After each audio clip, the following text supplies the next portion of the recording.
Hey guys, my name is Zeniku and today I'm going to be showing you some of the weapons and positioning and situations that happen in Quake Champions.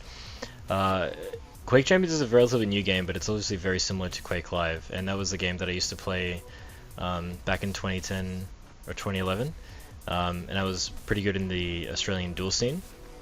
And what you'll notice with these weapons is that there's kind of a few specific situations that happen quite often, and it can really help your game a lot if you can kind of understand like how to use the weapons as effectively as you can.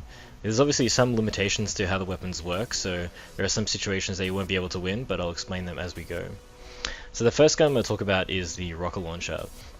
The rocket launcher does 100 damage per direct hits, and it also does pretty good damage when you in the splash damage really close to them.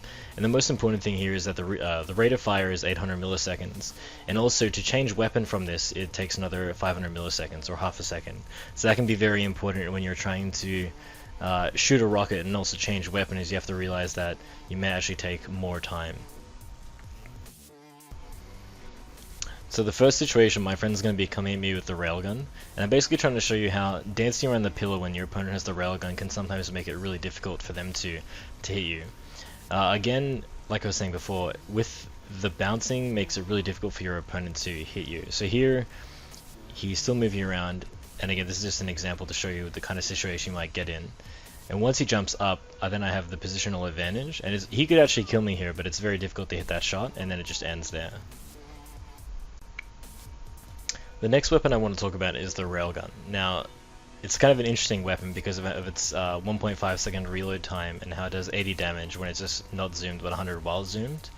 And the kind of situation you can get in when you're trying to use that instant damage against damage over time weapons like the lightning gun, which I'll show you in the next video.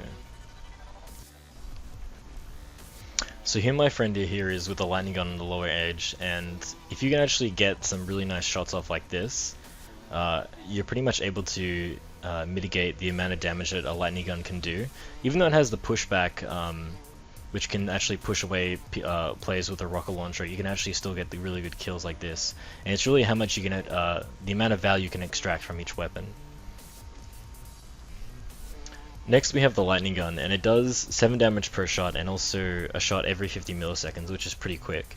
And the main things with this weapon is trying to understand that it has the pushback and the type of aiming style you're trying to employ when using the weapon. So here, every time when using the lightning gun, you should really try to be moving left and right as a means to also dodge your opponent's lightning gun and to hit consistent shots against your opponent without having to move your mouse as much. One thing to note as well is that when you move in a vertical line against your opponent, although you'll be able to move more closer to him, it's very easy for him to hit the remaining shot, so it's very important to always be moving left and right when fighting. The next part I want to show you is the lightning gun pushback.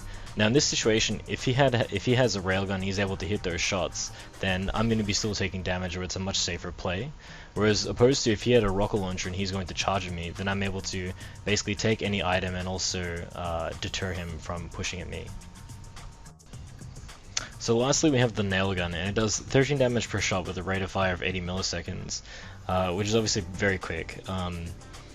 The type of aim style you want to be employing for this is more of a fadeaway style where someone's chasing you, where you know you'll be able to hit the direct shots, although you'll still find that normally a lightning gun or even a railgun can be equally as effective when using it in this situation. And that's all for this video. Thank you guys so much for watching. If there's any other content that you'd like to see, or if this is content that you enjoyed, or if you feel like it was missing something, just let me know and I'll be sure to re-edit this later and update it again. So thanks so much.